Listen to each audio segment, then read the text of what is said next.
Believe it or not, Monday's mass shooting in Nashville, Tennessee marked the 131st mass shooting in the US this year. I don't know about you, but when I heard about this, I was stunned.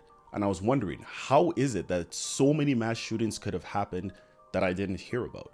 Because I certainly don't recall seeing a headline like that over 130 times this year. I wanted to dig into this a little bit further and found myself on the Gun Violence Archives website. This is a nonprofit organization that tracks gun violence in the United States, and they define a mass shooting as an incident where 4 or more people were injured or killed, not including the shooter. How is it that injury or loss of life because of gun violence has become so commonplace that we can see 131 of these incidents in the first 3 months of the year, but only hear about a handful of them? And the more I thought about this, the more grateful I felt for the fact that I live in Canada. I think it's absurd that somebody was able to legally purchase and stockpile 7 guns, at least one of which was an assault rifle. I think the fact that you can legally purchase assault rifles is also absurd. And before you start going off in the comments about the right to bear arms, let's actually think about this logically for a moment. The argument that I've heard usually goes like this: we need to have good guys with guns so that we can stop bad guys with guns. Well, how about this? We make it significantly harder for bad guys to get guns, and then we won't need to worry about good guys having guns. The incredibly swift and efficient response of law enforcement in this particular situation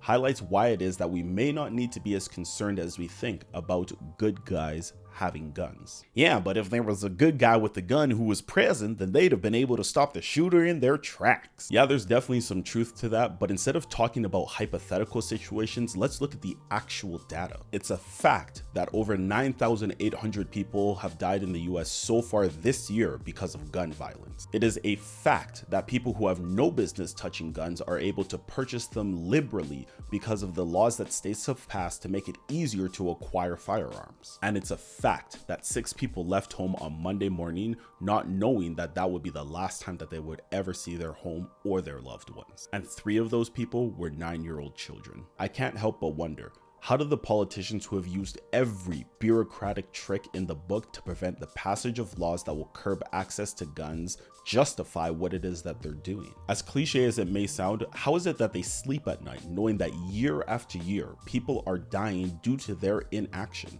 While they're using filibusters to prevent any substantive action from being taken, people are experiencing psychological trauma that we will never fully understand the full impact of. And yet, the inaction persists. How many more times are we going to do this? How many times are we going to offer up thoughts and prayers before we actually do something to resolve this issue? There was a woman who survived the Highland Park shooting in Illinois last year who was on vacation in Nashville with her family. She approached reporters at the scene, shared her story, and then asked a very important question: aren't you getting tired of covering this?